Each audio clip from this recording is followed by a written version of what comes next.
We are 12 siblings in our family. We are like triple the average family.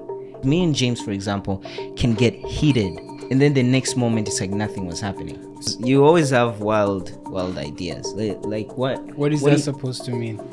Well, never mind. And then coming back together. I agree with that, but James, so, you're misunderstanding. But how hard it is for us to connect with our differences and all of that. And it almost took us into a therapy session. No, it was. Yeah, I feel therapied. Is that a word? Hello, everyone. Welcome to the Psalm 133 Brothers. I am going to be your host, Roderick. Sam. You're the greatest. You could also just say James there, but that works. Now, if you're wondering who we are, we're the Psalm 133 Brothers. We are brothers. Not all of us are here today. Originally from Burundi. Most of us here were born in Tanzania. We lived in Malawi, South Africa, and are currently residing in Canada. We're just brothers united to grow together and obviously get closer to God together. And in the process, we hope to inspire you as well to do the same. Now, keeping in line with that, today's topic is going to be about what it's like to grow up as brothers, the dynamics involved. And this is going to be an interesting conversation and somewhat of a heated one because I have some interesting questions here. Now, like for context, guys, we are 12 siblings in our family. And that's like 8 brothers and 4 sisters. And yeah, that's a lot. That's a lot of people. And to start off, I'm just going to go straight into it, guys. I'm really curious for you guys. What is one thing that you like about growing up in a big family? And what is one thing that you don't like? Because, you know, I was looking at statistics. Worldwide, currently, the average family is 4.3 people. Just 4? 4, yeah, around 4. So, like, we are like triple the average family. And when you come in Canada, we are like more than triple because it's two people here. Average is 2 in Canada? Yeah, 2.9. So like it's a completely different way of growing up. And you know, sometimes I talk to people and they're like, oh, you come from a big family. Sometimes it's like a surprise, whatever it is. But then like to actually appreciate it's a whole completely different thing. So I'm curious, especially like for you, Sam, the one that's currently quite like the one in the middle. You know, do you see how he's thinking? He's like he's really trying to process. So yeah, I'm curious. Like, what do you like the most about growing up in a big family, and what is something that you don't like? Well, growing in a big family, it's like having this diversity that you are not actively searching for, because especially for us, we have almost all the types of personalities within the family. So I've had the opportunity of interacting with different people and different ways of thinking in just my family. And of course, that was as equally challenging as it was educating. So I think I like the fact that was able to happen. But again, like I just said, it's been challenging. So dealing with different people, different personalities, different ways of seeing life at the same time on a daily basis can be sometimes exhausting. Yeah. Especially the more the more like you are connected to a certain outcome and everybody else maybe wants a different way of doing it or a different outcome for the same thing, it becomes more emotionally involving. So of course we've had times like that. Oh yeah. So, and I think even now, I mean, even though we are more grown and maybe we are well able to receive our differences and understand and compromise, it's still somewhat of a challenge. Yeah. So that's why I guess you're right. That's why you like and don't like. Diversity and confusion of personalities. Clashes of personalities. Yeah, clashes. Especially when you are sort of like working together. If I was the only child, I'm sure I would have just a way of arranging things and having an environment that works for me. Wait, are you saying you wanted to be the only child? And then what after that? No, it's an easier life. It's like what we are kind of basically what happened to us we were forced to almost live the kind of life that someone would have to experience if they went to work and they had to deal with different people. So okay, fair Whoa, enough. you think home is like work? Fair enough. So if you had to choose between being being like this, or if you had to choose between, you know, family and being an only child, which one would you choose? Well, okay. So to be honest, I think Be that careful how you answer Yeah. this question, Yeah. Repercussions. well, because we can remove you from the podcast.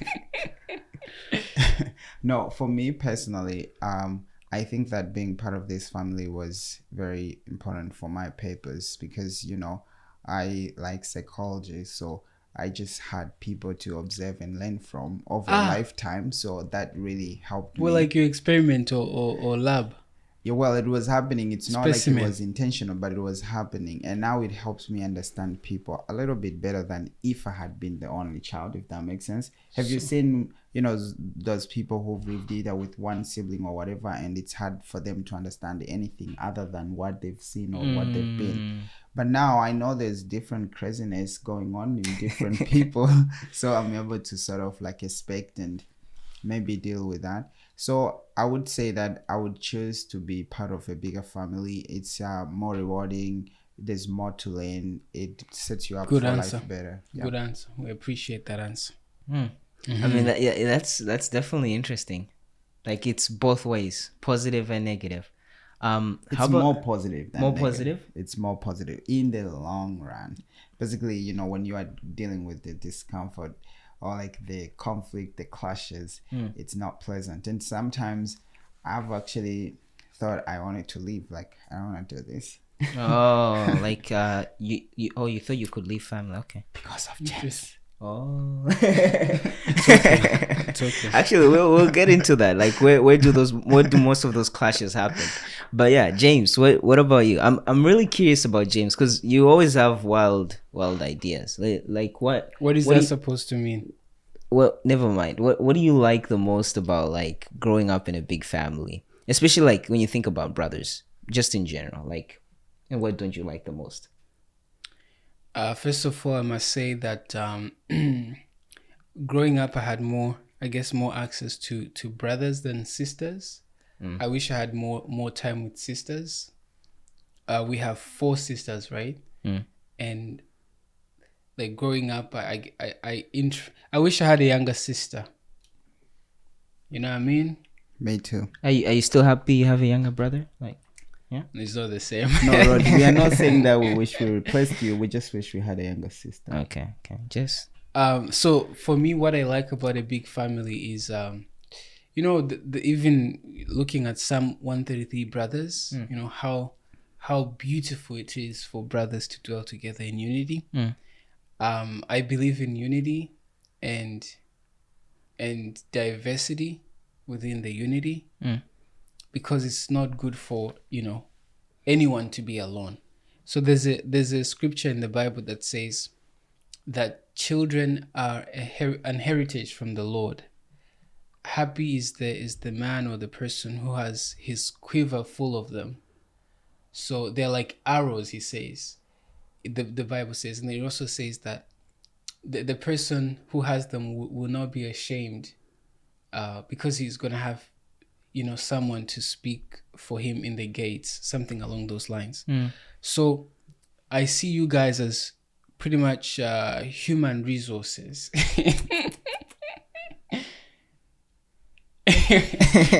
no, continue. No, continue. It's biblical. Go on.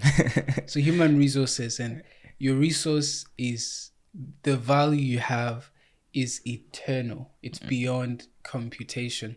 I cannot replace you with anything or anyone else, because you have a special place in God's design. So the way I see us is that each person, when you look at them, when you study them, they have a strategic role they play in the whole series, in the whole game, in the whole film, in the whole movie.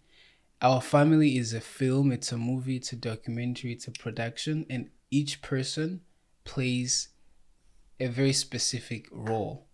what I do not like about a big family is it's just hard to manage. Well, I guess let me speak for myself. My biggest problem with the big family is you cannot possibly have the same depth of relationship with everyone. So you have to pick and choose. I guess the process happens more naturally than intentionally, but because you go. But even if you were intentional about it, like, okay, for example, I want to be intentional with you're right, like growing up, naturally those who are around you, you connect with them easy, right? But then even when you grow and you realize, oh, for example, Nuzenya Mama Gustav, or who else we have in the farm, or even like the bigger brothers, Shad or anyone, you or let's just speak about them now having children. Now you are an uncle, and you have nephews and nieces that you don't really know much about, because now you have to choose. Oh, like you can't connect. You with can't all possibly of them? connect with all of them, although you could. But then that's a challenge. It's a challenge. It's a challenge, but also a blessing. A blessing that is a challenge. So what I would say to that, I wouldn't say that it's you couldn't possibly do it. I think it's also more about the strategic position you are in right now, to say the place you are in now, you okay, so it's just to say that you are in a place where you cannot afford to do it, but in actual reality you should be able to. I don't know if that makes sense. So if you had enough resources and you had more time, you would maybe make more time to speak with all these different people. The reason why it's not practical is that your head is down into things that you're doing now. So if you had to talk to Mama Gustave, for example, it's like, it's hard even having a conversation. She's in a different world, you're in a different world, because you are all busy doing different things. But imagine if you had so much time, you could even fly down there, spend some days, and then you get to see fly down there or fly up there. It's down there. It's down. And then you fly up anyways. And then you could do the same with anybody else, because for relationships it takes time. So the more time you have, the more you can afford relationships. The more time you don't have, the more you can't afford it. So you'll be forced to concentrate around the people who are there physically. At least your brain can focus on them. It's not like you have so much options. So since you attacked my question, how is it going for you? So actually one of the dream that I've always had is like creating a small little village where the family will be. Like a reunion? Not like a reunion, just not like a reunion. It's more like, imagine there's a place where we build houses. So there'll be houses for every brother, every sibling with their family. So the kids, our kids, will get to interact and grow together. We'll have, basically it's our own off-grid little village, if that makes sense. That's my dream. Where is that gonna be? It doesn't matter, because I don't believe that we should have to choose between family and survival. Why can't those two things either happen together? And if we actually believe that we have a purpose within family, how will you even come to realize that purpose when you are constantly miles and miles away? Are you playing the role that you were supposed to play in your nephew's lives? How can you do that when you're away? They don't even know who you are. And that's the same for them, right? So I think that for me, my goal, even now as I do different things, financial freedom becomes an important thing, because with financial freedom, then you realize that you don't have to choose between relationships. And I always say this even about family generally. I say, if you are a mother and you are a father and you want to have the best relationship with your child, maybe you may have to strategize around finances. Because if you constantly live a life where you have to choose between a job and your child, your money, survival versus caring and giving love and attention to your child, you will not win at both. And most likely you're going to lose so much part of your child's life. And this is how families grow apart. So money is the root of all evil. So resources, money is a big factor. Lack of money. Yeah, because Lack of wisdom. So let me ask you a question, right? Let me ask you a question. Doesn't it say that Abraham had almost 300 men who lived in his household? 300? Was it 300? Yeah. And that's not even with the family. This is talking about men. Now my question is, He had no child at this point. think about other people. So you are looking at a household that's about 400 people at the same time. Now, are we more than 400 in our family altogether? So wait, What are you saying saying? 12 is not? We gotta up. No, I'm trying to say that we can have resources to live together, all of us, in a bigger space. Because if they lived in 400, they were not like sleeping on top of each other. No, They were not had in a enough single resources. house. yeah, they had space. It wasn't a singular house though, right? Exactly. Yeah, that's exactly what So it's saying. you're We can live close enough. And when I talk about this place, it's like you can basically, here's the thing. I think I should have access to you.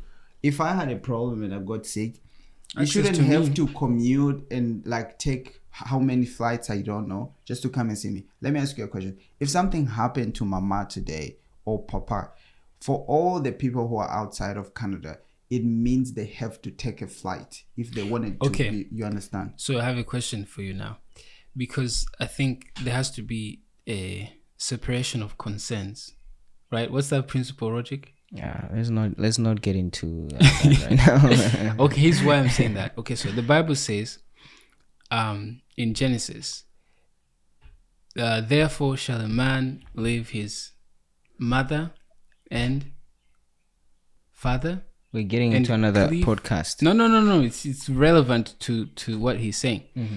And cleave to his wife, and they shall be one. So that becomes another family. All right, and that now has to be, in some sense, independent. Yeah, Or it's interdependent. exactly. So meaning that it's not necessarily God's design now for everybody to conglomerate together. But Otherwise, I think hold you're misunderstanding him. He's not saying that everyone should be like what he's exactly saying, everyone together. should be in close proximity. Yeah, that's just But what it that's means. Like not- family should be close together in terms But of that's like not. and what. Of course, like I understand what you're saying. Like people shouldn't be like there should still be separation between like different families. Of course, that's true. But what I definitely agree with, and then I'll just switch on into like my answer to the question, is the fact that like I think about the influence I want to have, let's say, on my nieces and nephews, and of course, with technology, you can talk, you can communicate, but it's totally different than if you were there in person, right?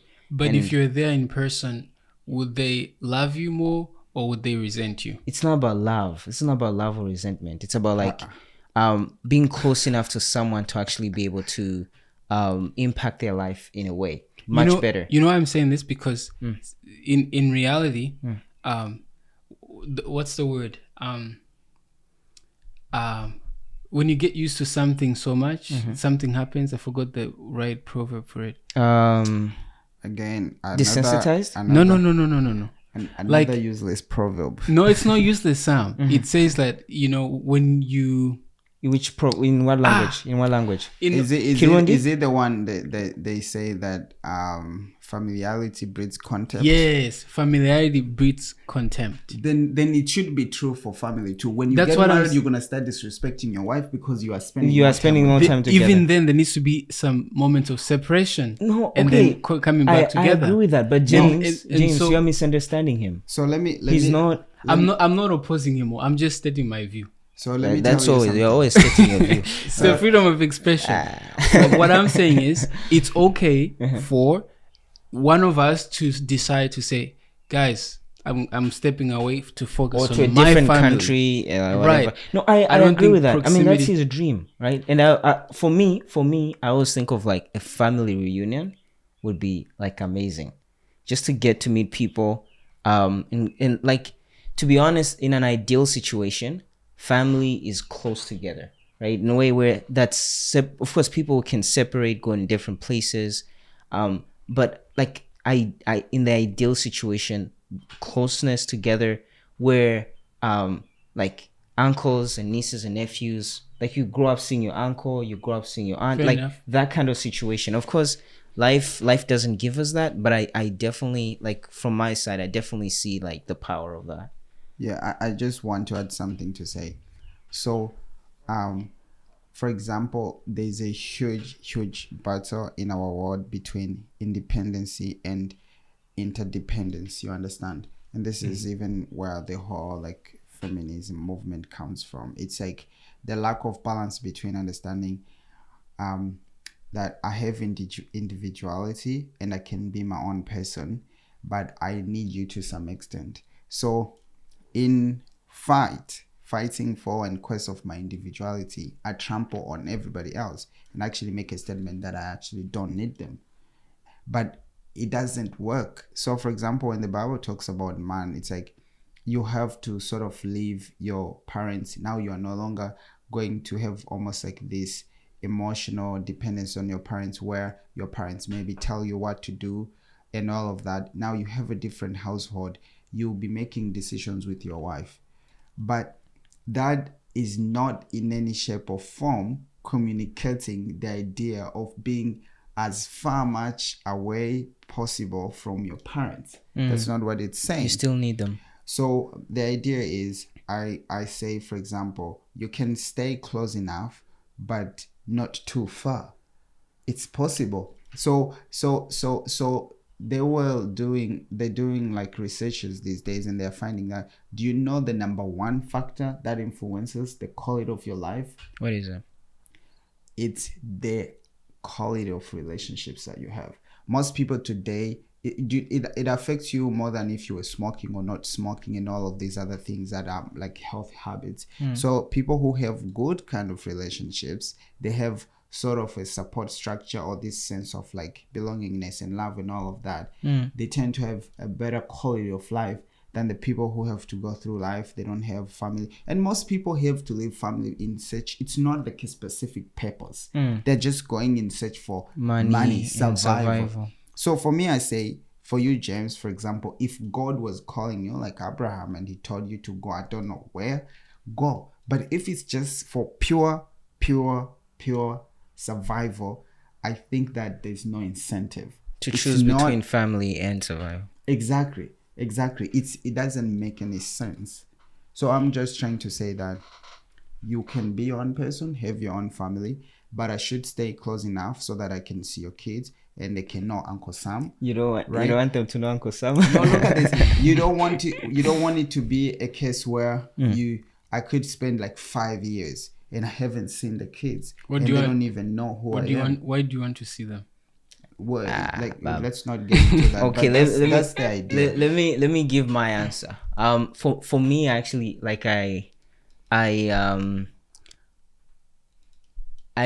of resonate with Sam a little bit, but for me, it's more of like growing up in a big family. You have so many different people, and I feel like you have so many different people you can lean onto for different things.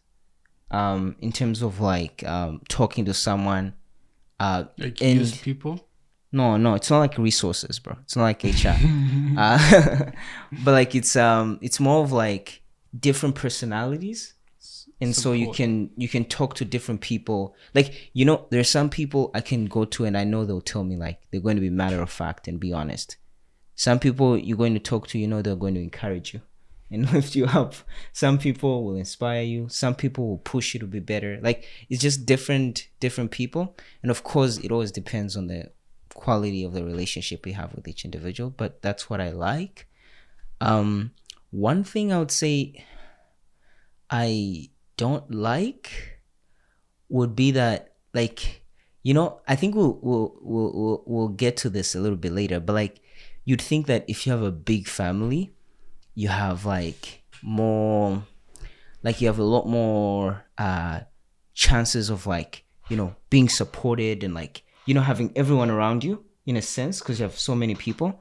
And yeah, that's true. Everyone around you. That's true. But I feel like being part of such a big family, like every little thing can be easily amplified. I don't know whether I'm making sense. Whereas like like if like being supported in a way, or like I guess it's more a matter of like attention that everyone gets. It's different. I'm not saying specifically for me, You want because attention? no, I think I've gotten enough attention, but like everyone getting like an equal amount of attention in a way of like, not just with parents, but like as brothers. You get what I mean? Like if you were just fewer people as brothers, again, you have only few people to connect with, so the quality of the connection Is much richer, can I be, suppose. has more chances to be richer because you have more time and less different people. Yeah, versus if you're a lot more people. Where you have to spread your energy and your time. Yeah, exactly. across So many people. So this is where I would go back to the earlier question you asked. Say if I was an only child, no matter the situation of my parents, they are in a much better position to give me as much love as possible. Whereas now there's so many people, it's hard to give them that much love and attention. And of course, it also goes back to the issue that I was talking about, finances, because if the primary purpose for the parents was taking care of us in terms of like they are just there and they are not thinking or worried about resources in terms of like finances, then they have even a better chance of creating a relationship with all of us that's unique, especially from when we are younger. And this is where you have to think, as Roderick, you say, you have a chance to build a system where you can have like some sort of financial stability or freedom, if that makes sense. So that when you have a family, even if you had 6 kids, your job is literally spending a day with everyone and bonding with them and learning about them, as opposed to you have to go to work. When you come back, you are tired and you don't even have enough time for them. So really, I think that we have to understand how all of these different factors affect the quality of life that we've had, even as a big family. And it can even be worse sometimes for even fewer kids because of the amount of time that the parents have. If your father has to work 2 jobs, even if you were the only child, they may not have time for you. And you would be surprised that you've gotten so much love and attention from parents when they had like all this amount of kids, when somebody else who was just a single child or maybe just two kids did not even have that time because maybe the parent had to even go away to work and so they it's would not show up, or maybe on just the weekends, something like that, where you probably had a more chance to spend more time with the parents and see mama almost like every day. I'm actually like, it's actually interesting to hear what we'll have. Like, I wish we had like Jack and Edmond and others join us to actually hear what they think as well. But like, I went online, right? Because I was just reading through some articles and I was searching up like advantages of growing up in a big family. And here's what commonly came up, right? One was that communication and social skills are better when you grow up in a big family. Another one was that you have more opportunities to practice selflessness. Another one is you learn to appreciate others' interests and stuff. And then a fourth one is you learn to be self-sufficient and to contribute. And then the last one is that there's more fun and friendship. And for the most part, for me, I think these are true. But like, I want to know which one among these resonates most with you. And like, why? For example, for me, like communication and social skills is definitely like a big part to some degree, especially communication. Bro, like when I think of everyone in this family, people here can talk. bro. People can, even James, I don't think you used to talk a lot when you were younger. I don't know what happened, but these days he's like, he was processing what's going on. yeah, like he learned to now like say, I think, I don't know, like everyone in this family can definitely talk, and yeah, it's something I think that growing up in a big family has been like yeah, it's been a catalyst to that. Yeah, but what is it with you among this? So like communication, social skills, opportunities to practice selflessness. You learn to appreciate other stuff and interest, and you learn to be self-sufficient and contribute, and then fun and friendship.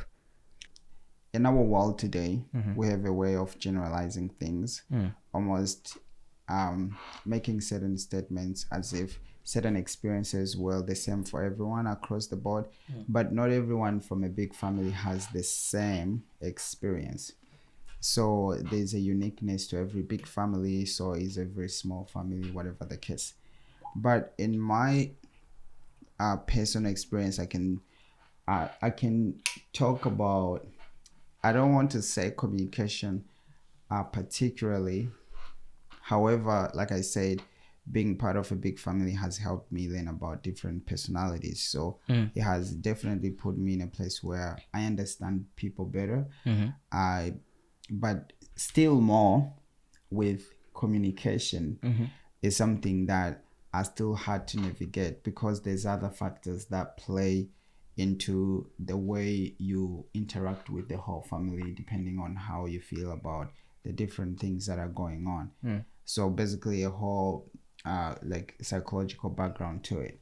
But I would say now I understand people better for sure. and I know theoretically different ways that people communicate and all of that. It's just that at the same time, I think dealing with it practically, like for example, having to talk with Jack, who's almost like he doesn't want to talk. It's still a challenge, you understand? And then talking with James, we're exposing people on the podcast. Talk? Yeah, like James, look at James, having a conversation with James, for me personally, can sometimes be mentally exhausting and emotionally exhausting. Me, it's energizing. The feeling is mutual. So I think for me, what I would say the takeaway is that I know what it is like to talk to different people. Therefore, I know who I would rather speak with. And speak with and stay with and be exactly. Like I know, like, you know, I've been talking to someone who talks like this all my life. My brother is like this. I don't want to spend the rest of my life with someone who speaks this way, because it's just, you know, emotionally exhausting. You understand? Wait, do you think that's more?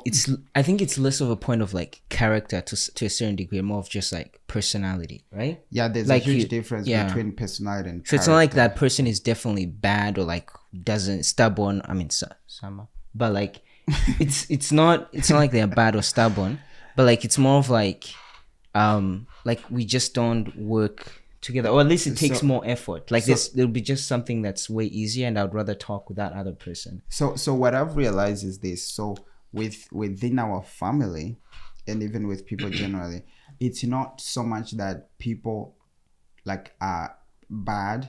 It's more ignorance. So there's a difference between perception and perspective, right? Perception is how I see things. So I think some of the brothers here are more stuck in their perception of things. So then they have almost ignorantly no willingness to sort of entertain a different perspective and interact with it. Which brother? It's like you came to expose people. Yeah. We're also gonna expose you.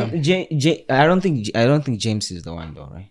No. Wait, he has many perspectives. You tell him this way, he'll tell you, okay, there's 1,000 ways to do it. No, but Rod, the importance is not like having many perspectives.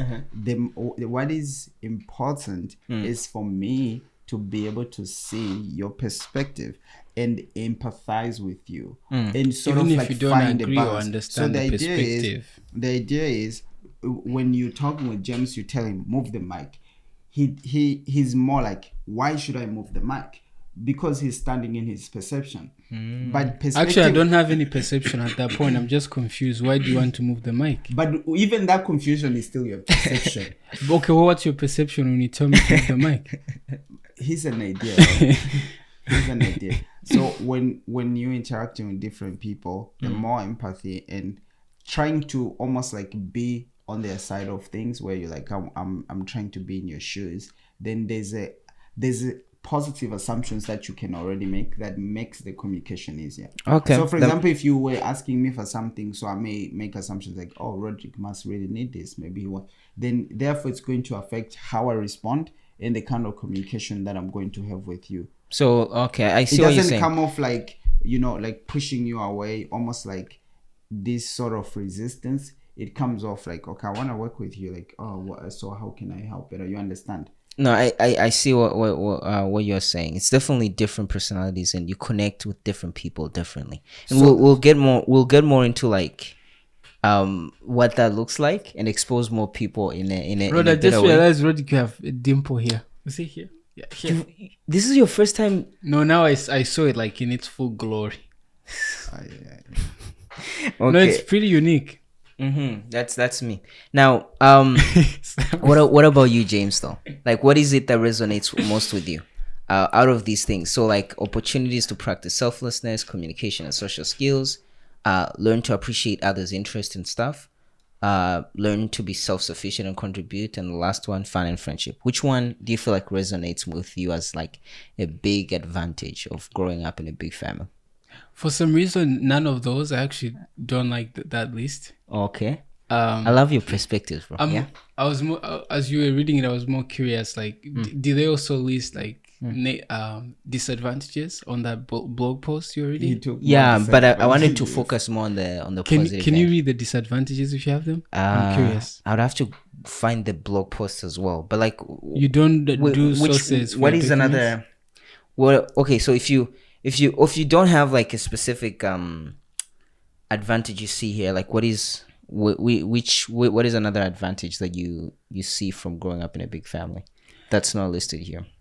Today I'm not in the mood of advantages. I want to list one disadvantage that I connect with. Okay, and I think it goes back to what we were discussing with Sam, and that is that when you have so many kids, you cannot possibly, as a parent now, give them enough time and attention, and then that affects how they grow up and what they do become. So I guess low-key you can call it, there's more chances of parental favoritism in some sense. Parental what? Favoritism. Come on, No, I'm not saying that that's the issue here, but anyways. But what I do see is that we have varying different levels of connection and intimacy with our parents. And I think that's a disadvantage, because some of us, we are not fully connected with our parents. Or like yeah, I'll leave it at that. Yeah, I mean, What do you mean? for me, like when I hear James saying that, then I just have questions in my head, like so having varying levels of relationship with our parents, is it a function of them, basically what they are doing, or is it more of the way we interact with them? Because for example, It's more Rod, their presence. no. So let me say this, right? Like, look at us now. Like, for example, we all have the same level of access to mama, but maybe Rod, because of, say, his personality, may be able to do certain things more than you will be able to. Like, Rod will go to mama and say, oh no, like hug mama and talk to her and all of these things. But ask yourself, what's stopping you from doing those things? But Sam, like, so relationship with your parents is, of course, yes, a function of access to them, but it's also a function of vulnerability to them, which is created by experience with them. So growing up, if let's say mom and dad were not really close to you, you've experienced that absence. Even when you grow, it's going to be really hard to connect, even if you have access to them. And that's where I'm speaking from. Our friend over here has always had access to them, which then created that vulnerability. No, and then now he feels close. But a guy like you and me, yes, we have access, but like, yeah. I see what you mean. Hey, I hear we you. we should we I should hear definitely we I should hear you. Oh, I feel hurt. heard That, feel hurt. that must be that must be very hard, because I feel like sometimes, do you ever sit and wish, I wish my relationship with the parents was like this, but it's just not like that? And how does that make you feel? Oh, This is a therapy he's session. doing now. psychology on me. This one won't work. No, for me, I've never actually wished I wish I had this and that. I just, the way I've never really thought about it much, except this is interesting. I wonder why I'm not, like very close. But so I do whatever I can to get as close as I can. That's So, nice. I have another question following up to that. Is it, do you think maybe you subconsciously avoid thinking about it because it potentially comes with a lot This of is therapy, hurt? bro. This is therapy, Because bro. if, for Okay. example, I say I wish I was closer with mom than I am, even thinking about the thought right now, it comes with some level of hurt, because it's like you wish things were different. It's painful. So do you think that maybe subconsciously you avoid thinking about it altogether, because obviously it means now it is a high level of vulnerability that's going to be needed, and potentially a lot of pain to feel in the Pain. process? Pain. Yeah. Muziki man. You Painy. Emotional pain, psychological pain. Bro. I guess to some extent, maybe that is true. And I say maybe because it could be subconscious. But it's been relatively difficult to connect with dad. And really? yeah. I'm glad that you finally agree with that. What do you mean Wow. finally agree? No, because every time I told you that it's actually harder to connect with that, you would say like, "Oh, but what about this? What about But no, that? the Have way you done said it, this? Sam, Have is you done you've this made and that and you that?" said it as if it was impossible. You're like, I'm out. That's how you said it. Me, I was like, well, you can actually do it. Yeah, And I by- mean, by- but, by but connection- now it's good that you have an opportunity to And- do it too. I'm doing it. And by connection here, we mean like at a deeper level, right? Where you. I wrote that I'm not getting. No, I to want make to the understand. viewers feel safe. No, because like the way you're making it sound is like you don't talk you don't talk to your parents or whatever. But what, by connection is like at a deeper level where you like you feel like you can you're really close with your father, right? That's what you mean by connection. That's what you heard, right? I just want to make sure, Yeah, because like that's yeah, it. Yeah, you right. shouldn't make it sound like you don't talk to your parents or like that kind of yeah. Very interesting, James. I'm curious though on this one point, like selflessness, opportunities to practice selflessness.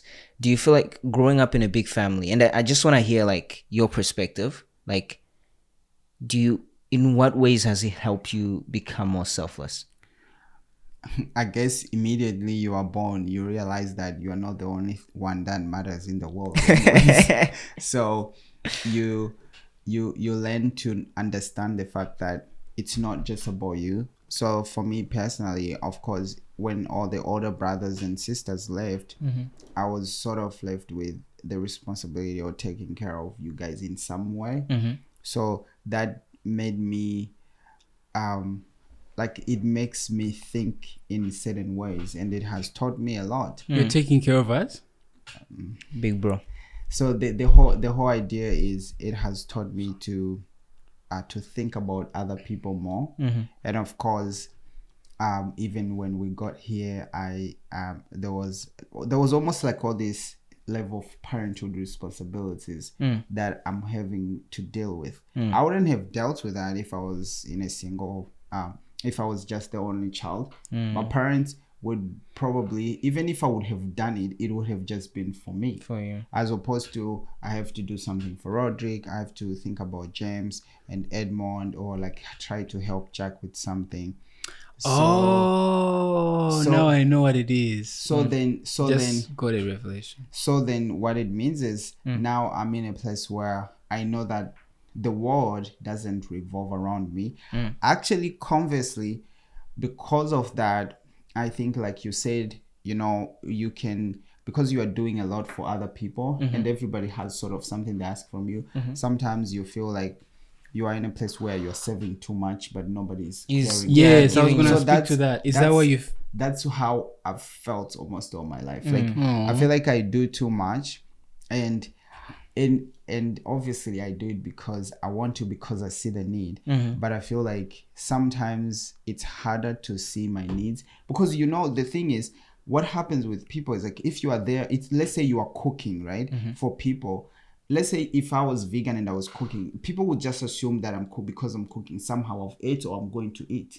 So nobody will be there to ask me like, have you eaten or something like that, unless it's more visible. So sometimes just because someone is helping a lot, it almost gives an idea that they've got everything that they Under need to be done control. under control. And so it's hard for someone to reach out and say like, hey, is everything okay? Like, for example, I'm doing taxes for everyone, but it's potentially possible that I did taxes for everyone, but I didn't do mine. Bab. Why would you do that? Start with yours. That's you see, that's the exact reaction. The Because secret is start with yours and then do the rest. Why are you doing other people's but you taxes see before yours? that's the reaction. No, that is That's true. the Though. that's I the agree idea. with that. That's the idea. So I feel like, of course, we're learning to be selfless, but in the process, I think that it's a struggle, because sometimes, because there's so many needs, you even struggle to voice your needs and wants, because as compared to what other people are going through, even if you say I need this, there's like 20 other people who need the same thing, or they need even more. So it's not a very good space for like sort of voicing our needs and sort of showing vulnerability and asking for support, because everybody needs it. True. How about you, James? Like, what is something like that? In what way have you learned to practice more selflessness? Like in the These family? questions, the way they're designed. Me, I'm interested in Sam's answer. Okay, yeah, let's do it quickly So- and then we'll jump to you. My question is, has that led to, or does it lead to resentment? So actually, here's what I've realized. Why are you going? You guys are going to therapy. We'll have another episode for therapy. No, I just want to hear his perspective. So what actually happened with me was this. So well, I read this book. It said givers and takers, and I realized that in some level, right, I'm more of a giver. So the problem with givers is like, no, like there are people who think they give a lot to me, but I absolutely feel nothing, because my level of giving, right, It's high. it's too high. So like for Like them if he to, gives to you, he's gonna give, bro. yeah. So what I've realized is, instead, at some point I did feel some level of resentment, and I did feel really bad. But what happened is I sat and I had a conversation with me, and I realized, for example, if I give you $100, You had a conversation with you. yeah. So if I give you $100, if $100 is all I had, I really want to give it to you. It hurts when I give it to you and maybe you don't reciprocate at some other time when I ask you for $100. Because that's all you had. That's all I had. But here's an idea. Now, if I have 20,000 and I give you $100, it's not gonna hurt the same. You won't even hurt. In fact, I'm not even expecting any $100 from you. So never So- give you 100 is what you're saying? No. So what I'm trying to say is, I have prayed to God to give me way so much, to the extent that I can give so much without feeling that I'm being That you're drained. drained, and that's And then- energy. and- it's not just resources and money. Exactly. And so then in the process, because what I've realized is that what most people give me is not what I even need.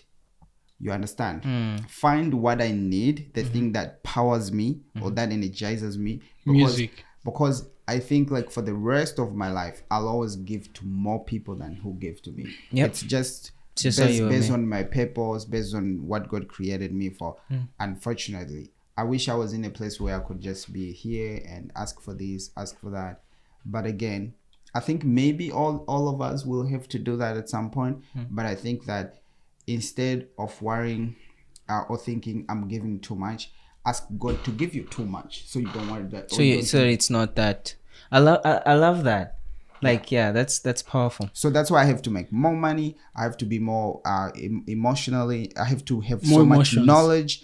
I have to be more emotionally strong. You understand? So I have to build these things so that on an emotional front, on a physical front, every part of me, I'm able to give so much. Because if I'm poor, it will always hurt. To give. It will always hurt to give. Because trust me, people will not always give back. But if I give you back, And you have more? and I have more, it's I don't even want you to give me back. All I want is for you to be happy. I don't even want you to say things. You understand? That's how I want deep. to live my life, where I can give you my knowledge, I can give you my money, I can take care of you, not because I even want you to say things. I just want to see it working for you, and then you go. I don't expect anything from you, even if I don't see you again. I love that spirit. How about you, James? Like, in what ways has growing up in a big family, like, made you more selfless, and yeah? You're a very strategic young man. It's just With a these question, questions of yours. So I think I'm more of a taker then. Me too. I know I'm a taker, bro. 100%. Like, all guys are and let's takers. just, You be draining me. And let's Yeah, just me- appreciate how God created the Different. Yeah, it's an equal. Like, it has to balance. Yeah, There's takers, those who give, givers. those who take, Yeah. and then it's a cycle. Because imagine if they only give us. No, Then take. exactly. So- or if there was only takers, the one are gonna take from. Yeah. So. But like the Bible says, giving is more blessed than receiving. So I also, it has helped me to find ways to contribute in some ways that I can. The interesting one has been like, how do I say this one? The most interesting one for me has been helping with contributing to the family, like everyone chipping in and taking care of stuff and all of that. There was a time when I knew obviously that has to be done, but I was more like it will be done, someone else will do it, type of No kidding. mentality. It wasn't like a statement I had in my mind. It was more like subconscious, of sorts. But yeah, so I guess I'm saying this to say that so selflessness is not a given. If just because you're in a proximity of A lot of people, it could also be The other way a around. perfect place for selfishness. And manipulating then- others to get what you want. Okay, please let's not do like that. He's not saying that about you. Well, but he's saying that as I'm saying what I'm saying. So you So- feel like he's no, talking it's- about you? No, it's coming together. Okay. So I don't think James is manipulative. He wouldn't be good at okay, it. you see, let's not do this. Let's not do Okay, this. yeah. Just continue, James. Amen. So selflessness is not a given. Selflessness is really difficult, and it's easy to say I'm selfless, but I don't think I'm selfless. Yeah, I want to publicly Make it declare clear. that I'm a make it taker. clear I that hope someone is not watching this video because Oh, I only become selfless in certain situations. You see, this situation of selflessness, don't Like- trust it. like when I am intentional about it and I plan it. actually, like Yeah, you know what I've thought. Like for me, and then I'll venture into like my answer. Like for me, I always thought like, okay, if I have a goal and the goal is to help people, let's say, then it doesn't matter how I do it. Either way, so long as that end goal is to help people, I'm being selfless. Do you get what I mean? No, but then what if during the time you're being? I realized I that had the actually same thing. being selfless, it's more about empathy and more about like you thinking about the people around you throughout the process and the end goal, rather than you just being focused on the end goal. And because for me, I'm naturally like, if I have a goal, like I'm gonna just I'm gonna just take, and I would just justify it. I mean, the end goal is to help like people, like, so I'm not being selfish. What do you mean I'm being selfish? But like, yeah, it's more about that empathy. But But I just want to say something to say. Here's my question, right? It's if you are in a place like, you know, the way we are as a big family, and you have to think about, you know, be intentional about being selfless. My question is, what is occupying your brain? What is the thing that flows to you that you naturally do? Like that's just what I'm trying to like, what sort do you of mean? What do you mean? understand. Elaborate. No, what I'm trying to say is, like for example, for me, because I'm part of this family, I just see all the needs and I see all the wants. Like I see all these different problems, and sometimes my biggest frustrations comes when you even say like, "Hey, there's a problem," and you know, people like James will ask and go, "What problem?" Yeah. It's like, what do you mean? It's like the house is on fire. You're asking me what problem? Like my question is, That's hyperbole right there. where do you live?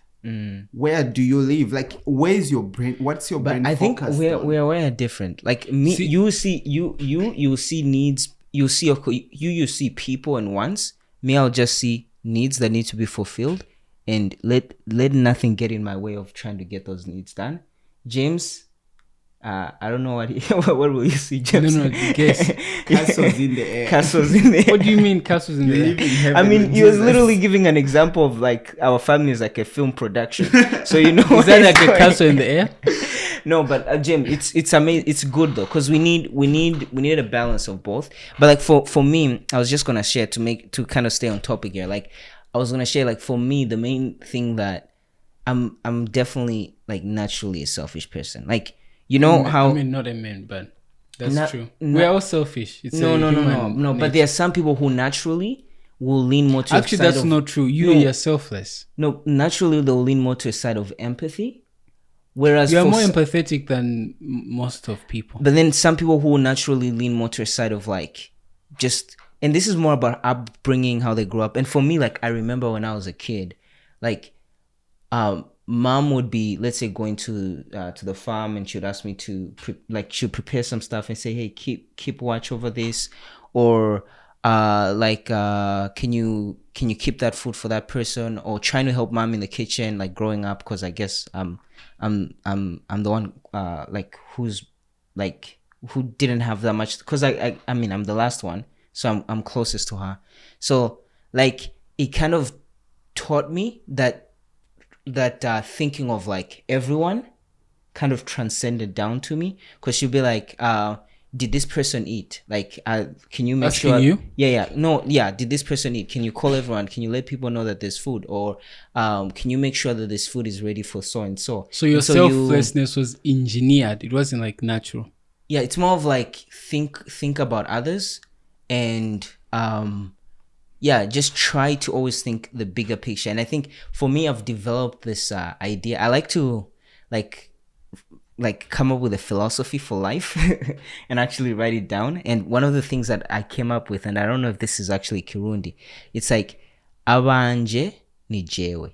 It's kind of weird, but I think that's like Too deep a even for principle, some is shaking. a principle that I'm trying to ingrain within myself, which is like, to translate it in English, it's like, those that are mine are me, in a sense.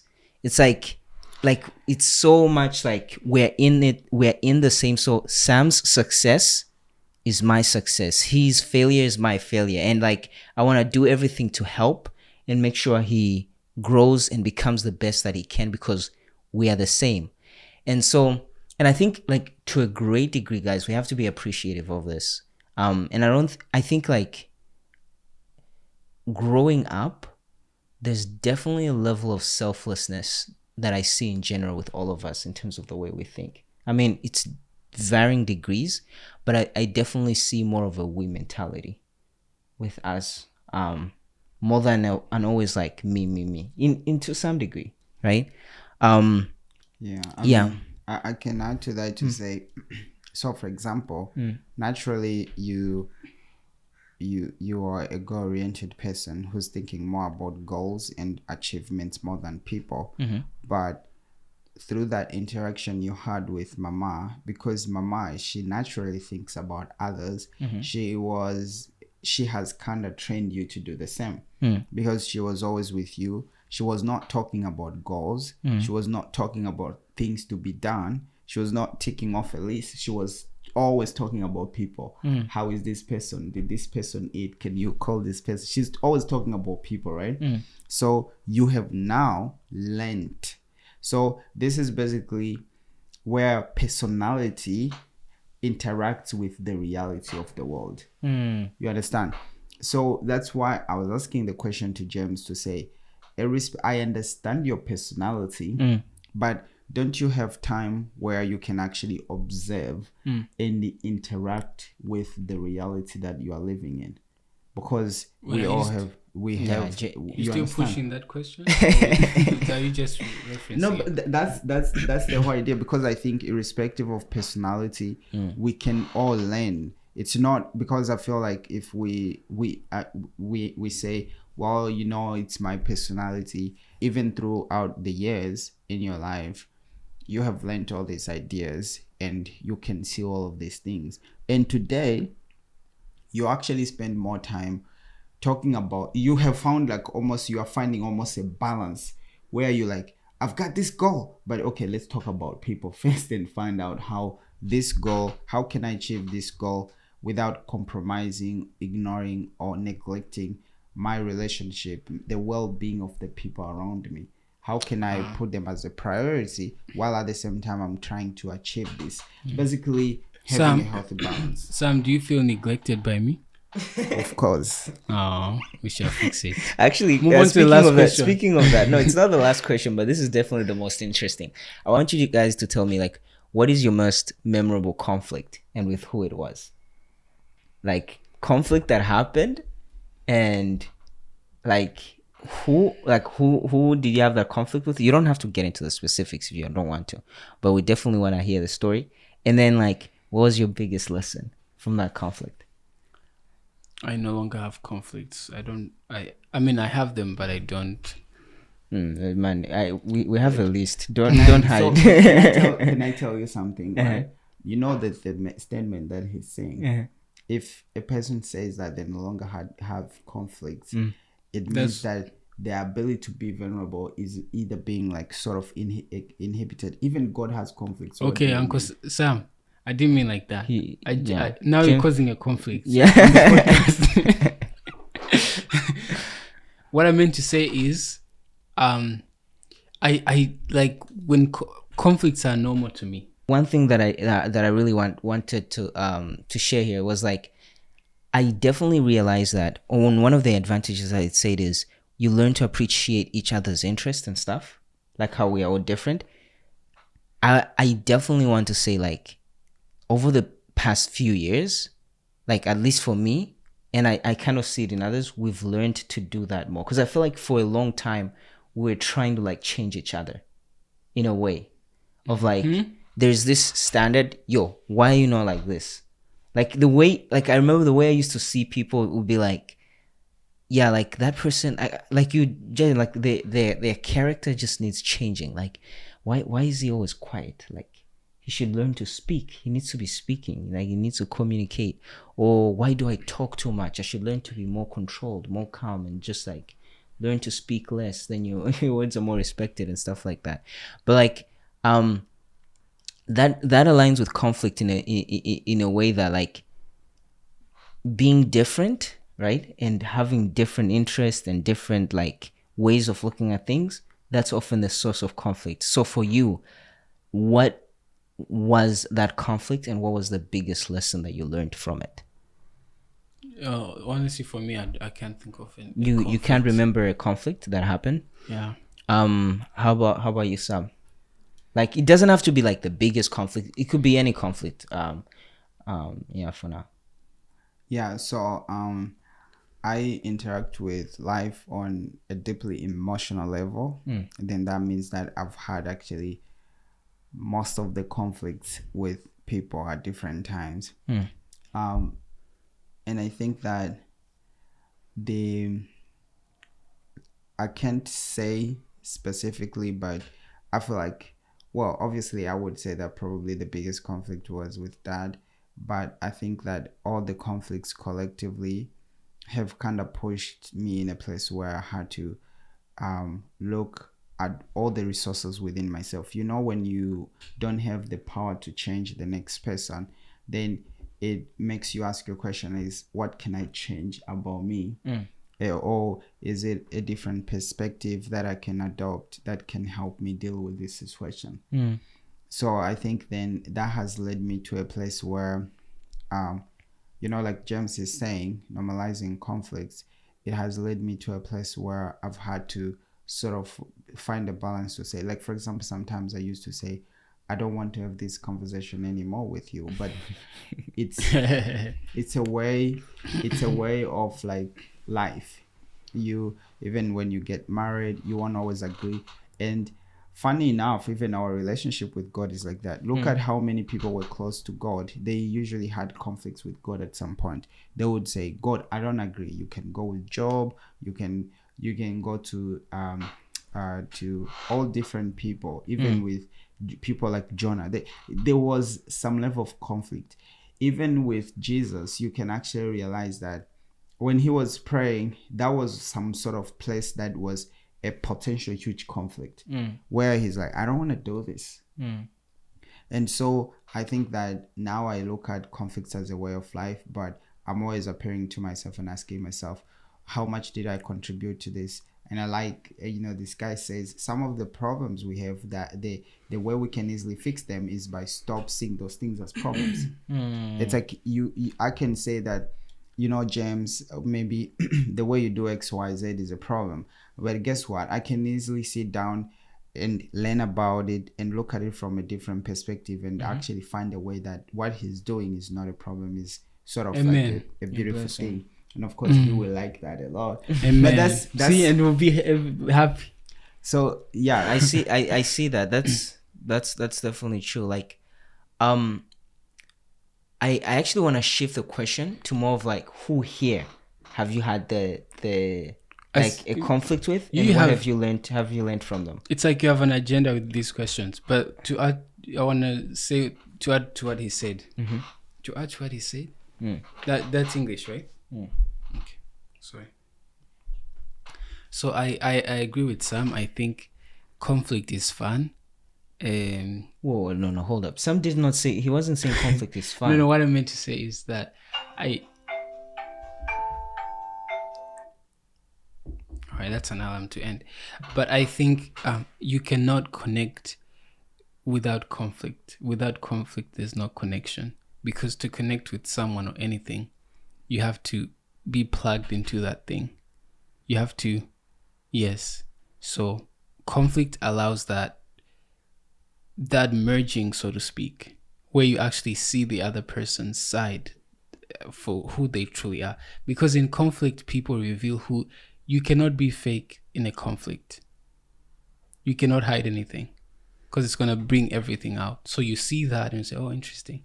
And then you learn to merge and connect. I mean, that is true. That is true. Yeah, I see that, but I guess there's it's not always good to have the mentality of like it's necessary. It's more good to have the mentality of like, yeah, when it happens, natural conflict is necessary only if it's natural, not the one you manufacture. Yeah, so one that just comes up. Actually, I want us to have a conversation about this, like in a different podcast, if you guys are fine with that. But like, do you guys want to answer like among us, who like a conflict that happened and what have you learned? Like for me actually, I feel like most of the conflicts that I have, a conflict that I've had with James, I remember when I was a kid. I don't remember exactly what happened, right? But like, I was so angry, I took one of your shoes and I threw them up the roof. I don't know if you remember. How is that a conflict? It was a conflict. It got physical. I threw you yourself were conflicted. No, I threw your shoe on the roof, and then one of our brothers, the Medadi, like he wanted to like of course punish me for doing that. like in a normal African home. So I started running away from him. You guys don't remember Meda Narushe? I remember. Yeah. So Yeah, like, but you can't say that was a conflict. Yeah, you were It just was a conflicted. conflict. No, it was a You conflict yourself with was you. conflicted. No, it was a I was conflict with I was you. not engaged. I was not involved. no, but okay, you guys, You were mad at me and you did that. That's not a conflict. That's a reaction to your own conflict. okay. Anyways, let me just share the story. I think more than conflicts, Mm-hmm. because I don't see conflicts as conflicts anymore. I've changed my perspective. So when I'm met with, let's say, someone opposing me, Mm-hmm. the threat is there, but I don't feel it as a threat. I see that as an opportunity to connect. That explains your lack of empathy. Oh Lord. Actually, James, I think there's a little bit of a danger to that perspective, because like, But I wasn't even finished. here's what I've noticed. I've noticed this, and tell me some whether it's true. Me and James, to some degree, I don't know. There must be a level of like where you sense like the level of intensity, like your ability, your sensitiveness to intensity, as to like your interaction with someone. Because me and James, for example, can get heated on like topics or whatever, and then the next moment it's like nothing was happening. So, But like, whereas some people, like having those conversation, you can tell that it's emotionally like draining, and like they want to go out of it. so what happens is like you and James, for the most part, can interact so much on an intellectual level. Yeah. So when you are having an intellectual conversation, it's not personal. Like, it's about ideas and facts and truth and reality and arguments, and it's more like a debate.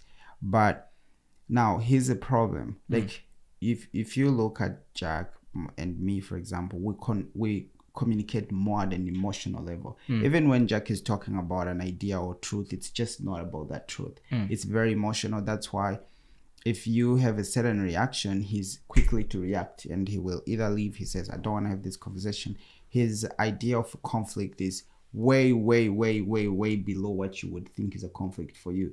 So then I think that with our perspective, we have to learn to be comfortable to have a conversation about reality without getting too emotionally involved. And then for us, And for you guys, you have to learn the emotions that are present with other people when they have, certain kind of conversation, and being able to show concern about that. So for example, when we're doing customer service, a customer would be so mad about something ridiculous, and you say like, oh, I understand, I would be frustrated if that happened to me. James would be like, why? That's exactly It's just a thousand ways to do that. Like, Customer service department. different that's perspective. why it didn't work. That's why it didn't work. That's why it didn't work.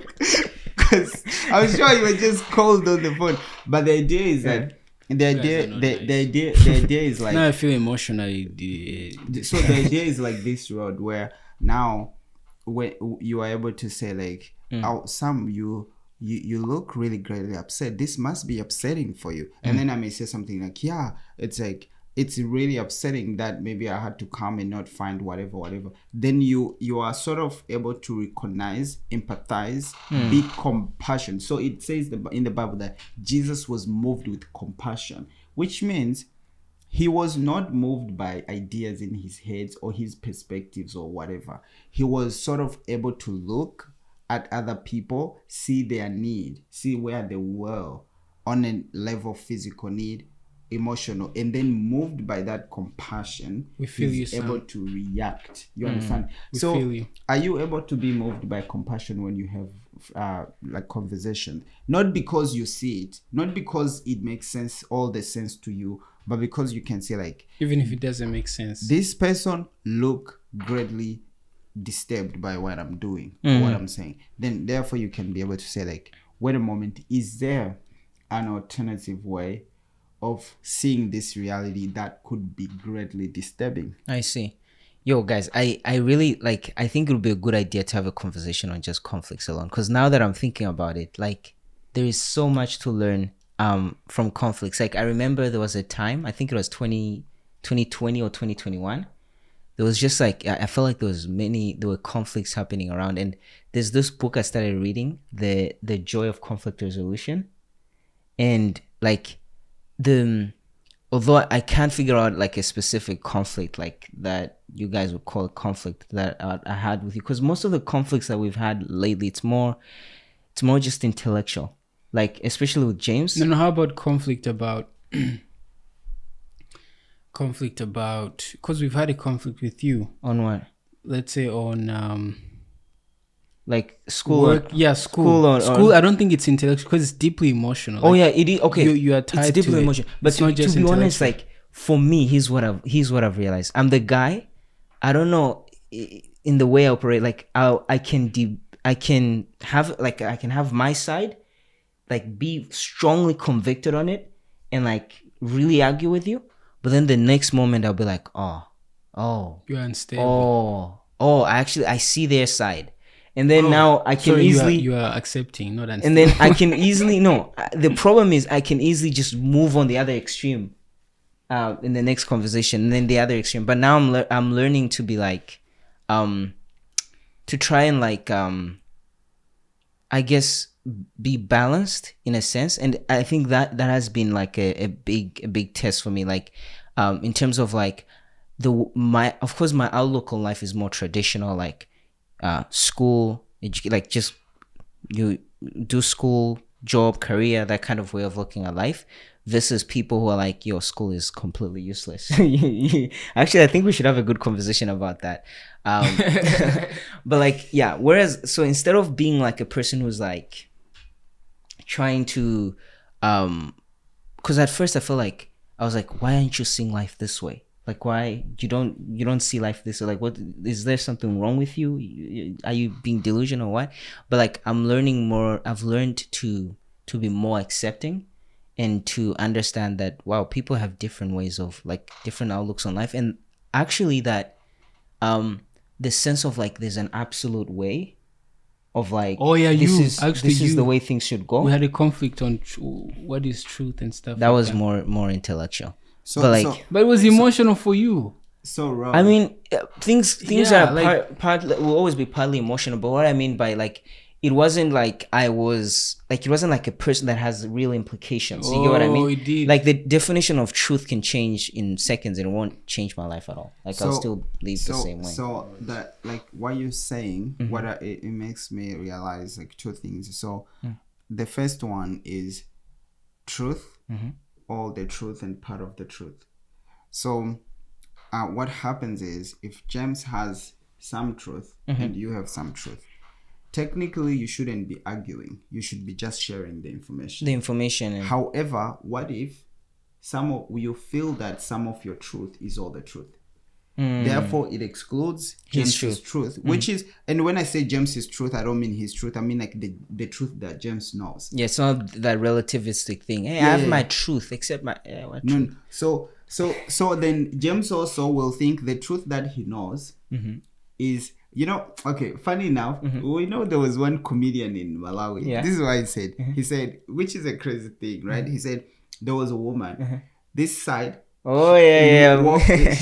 She's Because we dark this side, and this side she's light skin. And then two guys were sitting on the opposite side. So when the girl passed by, he was like, "Did you see that dark girl? What do you mean the dark girl? She was a light girl, right?"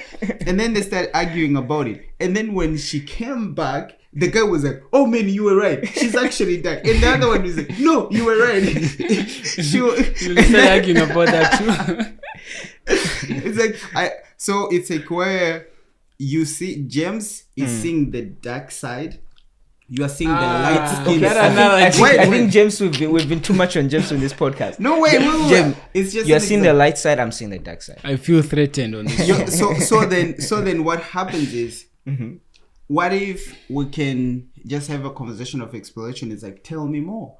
So then you just sharing information. So then what I personally am seeking for now is to know as much truth, as much perspectives around things. So James, if you came to imagine if you knew so much about emotions, right? And when you come to talk to me, there's such a great understanding and appreciation of all the complexity around emotions.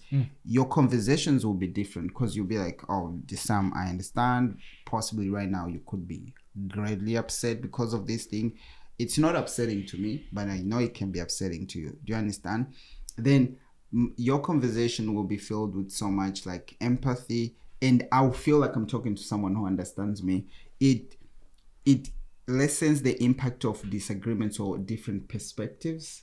So basically, knowledge and knowing as much truth about a subject. So for you, for example, imagine about the whole school thing. If you did so much research, you had an overwhelming number of people who have followed non-traditional ways, right? And you knew that even though you could go to school, you can still be successful without, going the traditional school way. Then you come with understanding and say, James, it's like, I personally want to pursue the school path, but I know that, James, there are people like you who have also made it in the world. So James will be like, absolutely. And I want to follow those people. You follow the people who went to school and do your thing. So there's understanding. Another part that I just want to share with the whole conflict thing is what I've realized is that for me personally, I usually have no conflicts surrounding events. Yeah, like for example, like you took my phone, therefore we are arguing about it. Yeah. Because you're a giver, like. But my conflicts are usually over like, sort of like the foundation of relationships. So for example, I believe it's an example. Like I believe that you should care about me, for example. This is what I believe. So I think I have an idea of what caring for me looks. So for me, across the time that we interact, I'm looking for evidence, or like seeing the certain things happen gives me the idea that, okay, Rod cares for me this way, whatever. Now, if you consistently 1, 2, 3, 4, 5, 6 times do something that is not inconsistent with the idea about the relationship we have, therefore we are going to have a conflict, not about what you're doing, but about what it means about to who do you are. what you're doing. Which is very threatening, because No. who you are. No. You see what he's doing? He did not hear what I'm saying. It's not about you. Selective listening. It's about what you're doing means. So here's an idea. If you have a girlfriend, in a case where you're not doing anything, but you see how like shallow-minded that is. Not doing something is an action. It's called omission.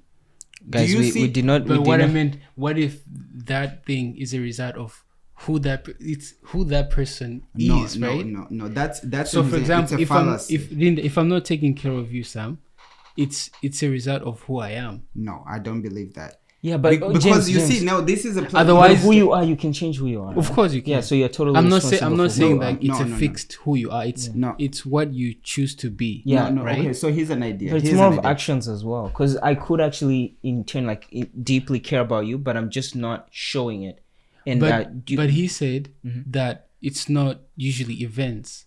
Yeah, it's over time. Yeah. So what I mean is like, so it's what you've done over time. Yeah, which is not an it's event. Like a particular event. It's a way of doing things that it's the things that you've been doing over time, as opposed to one thing. Some people can just fight with you because of one specific thing you did. But for me, I will hardly fight. You see, just observe me. I will hardly even get mad when you do a mistake, like about one thing. I don't usually care. You will do it second time. I don't care. I would say like totally fine. So you have at least five times? Yeah.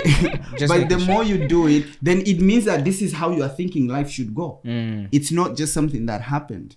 You're thinking that this is how people live, then I have a problem with that.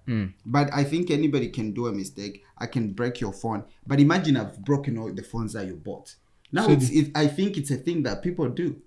But I have a problem with isn't that going back to, like, you now having an issue with a way of life of someone, which is ultimately who they are? No, hold up, James. What's the point of what I know what he's saying, but I'll have an answer for you. So here's an idea. Thank you for understanding me. I appreciate understanding. So just wait.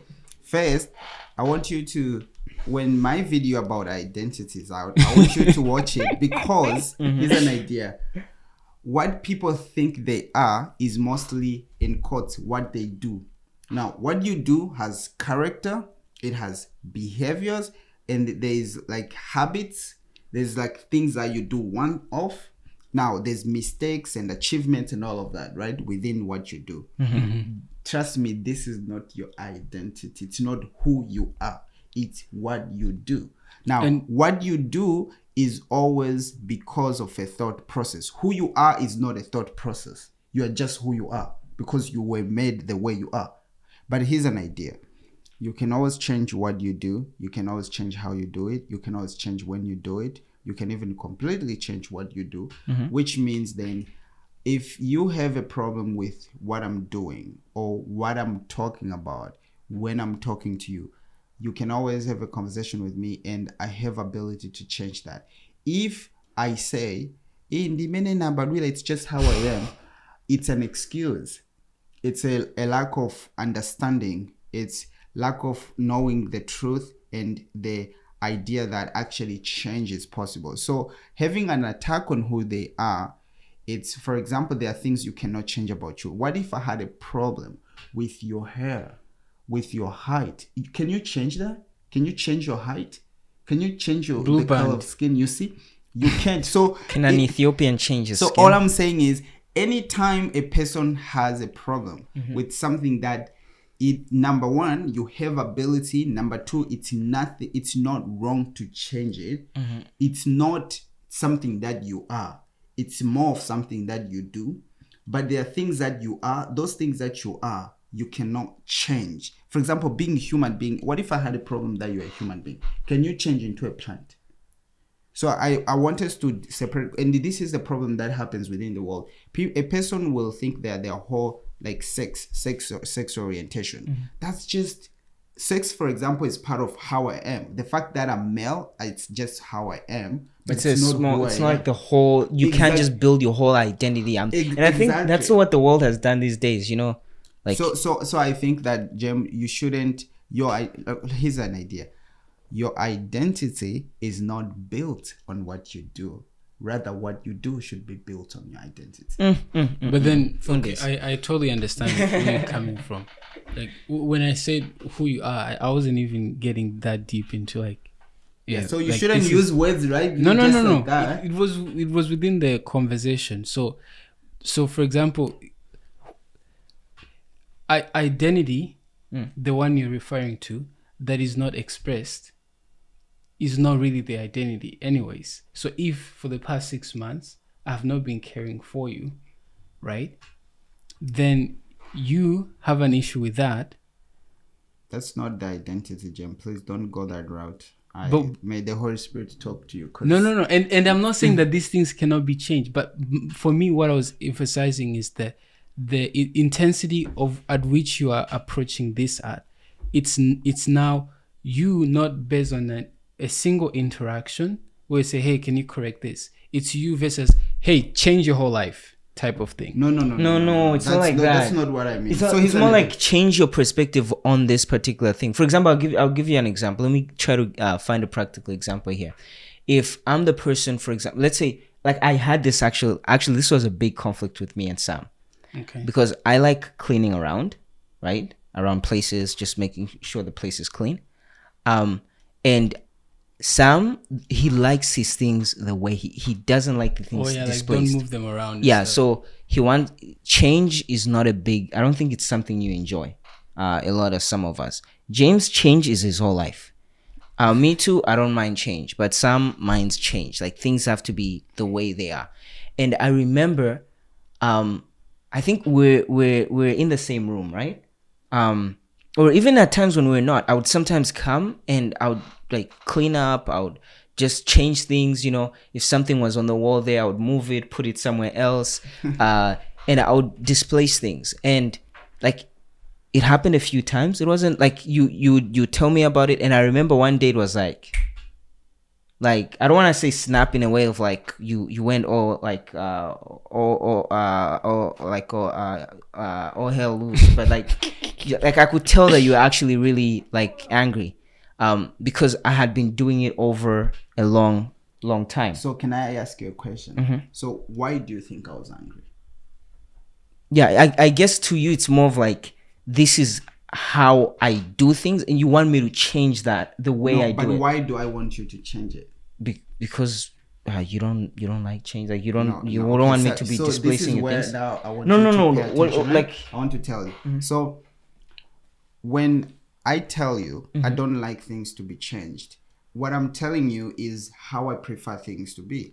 Where you can show love to me is when you say, Sam, I know you don't like things to be changed around. Therefore, it means that you care for me, you love me, you respect me. So Therefore, you conflict is care a for bit my for well-being. connection for you. Exactly. So when I have that conflict with you, I don't care that the things were moved as much as I care it's that a high you level are of Please love self-awareness, me, bro. you are showing that you don't care about my wishes, you don't care about my well-being. Because if I tell you that don't move this, it's because somehow, even if it was an illusion, I think it's attached to my happiness. But you are literally making a statement over when you do it over again. It's like, I don't care what makes you happy or not. I'll come and move things because it makes sense to me. So when I get angry, it's very deep for me because it's almost saying, I don't think you love me as much. I don't think you care enough for me. So I don't care about what people do. You know what's crazy? Like for me, I honestly love the level of self-awareness here. Because for me, what resonated most with me when you say that was like respect. Do you get what I mean? Like, because it's like the way I would say it is, And my love. big brother. No, not the love part. No, not so much. Like I would say, oh yeah, my you. big brother. He told me to do this. Well, I kept on kind of like stepping on his toe like many times. Now he's really mad. Why is he so mad over just me moving a thing? Okay, maybe he thinks like I'm disrespecting him. Like oftentimes, like I've never heard of like that connection. But now I guess I see it a lot. And with Sam me is personally, unique. Do you know he's unique? no. With me personally though, I kind of see it in a way of like me, most of my conflicts with you guys arise when I see me, like the goal that I want to reach being threatened. That's true. Like if, and I remember that yesterday with what happened when we wanted to record the podcast. Oh, we had a conflict yesterday. Yeah, like, cause for me, it's like, if the goal, if something is threatening this goal that needs to be reached, and I'm seeing you getting in the way of that, like that's a big problem. So can I tell you something? So this is a good opportunity because you look for you are results goal oriented, which means you want a place where you can, number one, be able to and most likely ascertain the results that you're pursuing. Yeah, this is there has to be a high level of fear certainty. is something A that driver, you have to work with. For me, I look for love all the time. Love and connection. I want to feel like people care, and deeply so. James is more about creativity and freedom. This is why he lives in the universe.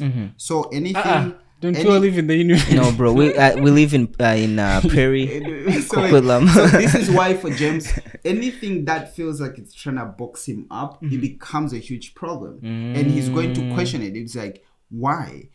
Don't tell me I can do this thing. I have many options. There's so many options. We have a wide, big universe. So then you see that most likely I will have a conflict with you when you think either I'm undermining your pursuit or I'm blocking the goal that you're pursuing. You will have a conflict with me when I feel that you don't care enough, you're not being as loving, or you are messing up with my ability to be able to love and be loved. For James, most of the conflicts we arise at the point of when we're boxing him in. You're boxing, you are infringing on his creativity, freedom, and ability. You understand? That makes a lot of sense. To be creative, to explore different ideas, to interact with them, to experiment with them. You understand? But you know what's crazy? Because of the way I'm wired, like James is one of the people that scares me. Because no, do you know why? Because we were talking about it yesterday. Of course, this was more at an intellectual level. That? It was more at an intellectual level. But I was like, bro, like you can't just wake up and have so many options of like what I was like, limit like. It's almost, the reason why it's scary. Like if I were to live, let's say like the way you live, right, where you have the, and it's not like we are very like in the way we live, like it's very different, but in the sense of like you have the freedom, like you have a lot more freedom as far as like structure and like a very strictly enforced system of like this is what I know I'm doing, A to Z, this is where I'm going, and etc. Right?